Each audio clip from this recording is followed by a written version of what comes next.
Hey guys, it's good to be here.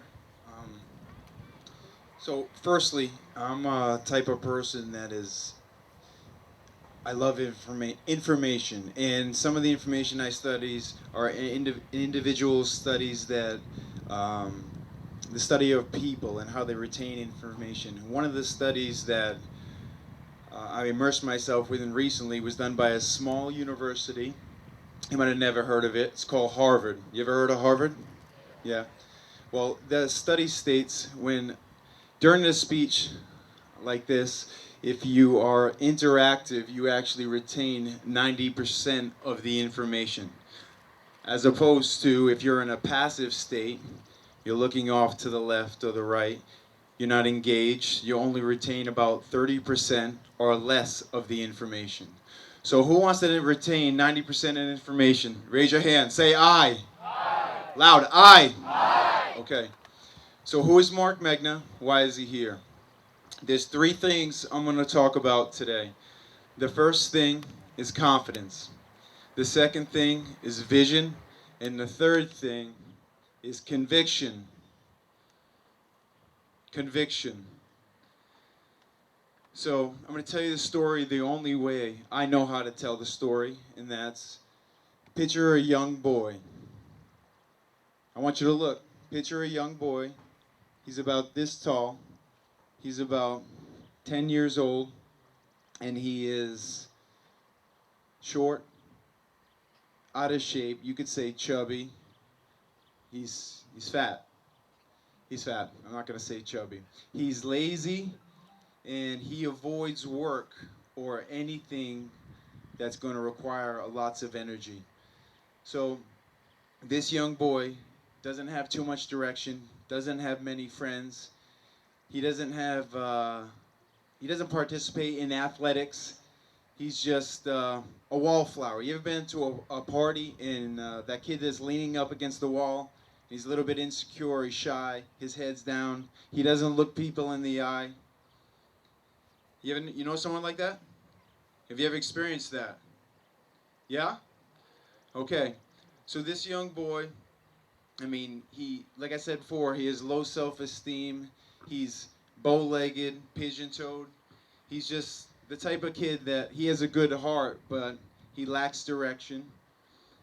And he likes sports, but there's one catch: he doesn't play them.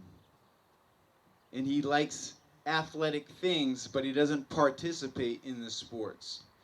So he's lacking confidence. He has negative self-talk. Which negative self-talk is something to the nature of, I can't do that.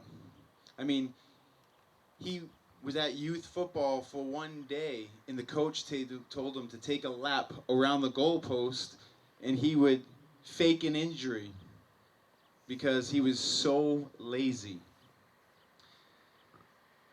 He had no vision whatsoever until one day. One day, there was a woman in his neighborhood, and she asked him what he'd like to do for a hobby. So he said he loves sports. Now, right away, he was lying because he didn't participate in sports. He told her that he loves baseball, basketball, football. He's an athlete. He always works out. And they're all lies because he likes those things, but he doesn't participate in them. So the woman who works at a magazine store goes to work the next day, gets a huge stack of magazines, and she brings the magazines to the little boy's home. She puts them in between the door. The little boy goes, picks up the magazines, picks them all up, runs upstairs, and he starts studying the magazines. I mean, these magazines are Sports Illustrated, College Football Preview, NFL previews, bodybuilding magazines, everything to do with athletes. He starts ripping the pages out of the magazines and he's putting the pictures all over the walls. He's creating a big, beautiful mural. And then he knows everything about the athletes. You ever open up a magazine? You ever look at the athletes, study what they're wearing? You know how they wear their cleats, their helmets, they wear the eye black, the gloves. You pay attention to those things, right? Yeah? So he knows everything: height, weight, speed, where they come from, what they eat, how they walk, how they talk. He wants to be just like that. He has a vision. He has a vision that he wants to become athletic, but he doesn't know how to do it. He wants to look fit, but he's not quite sure how to get there. So he comes up with this plan, and his plan is to go to the place where people become fit. If you want to get in shape, where do most people go in the city of Fall River? Where are you going to go? You're going to go into fitness. You're going to go into a where? A gym, right? So he doesn't have a gym membership. And gym memberships can be expensive.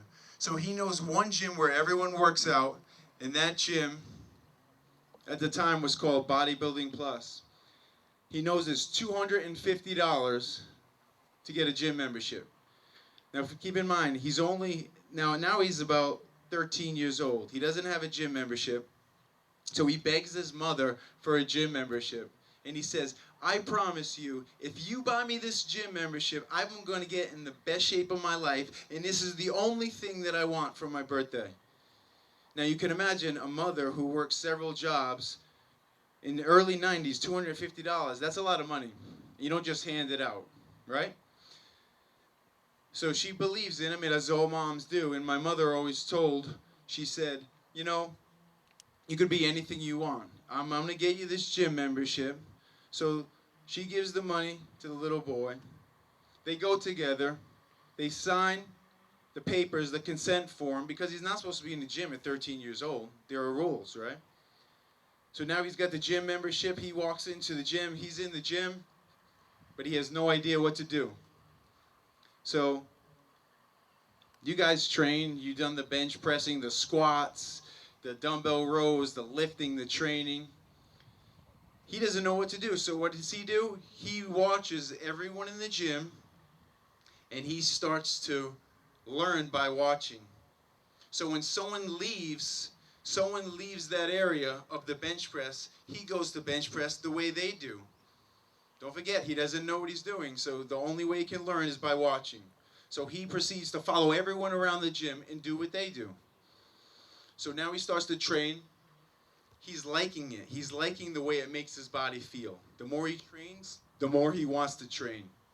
He trains hard. His body starts to change.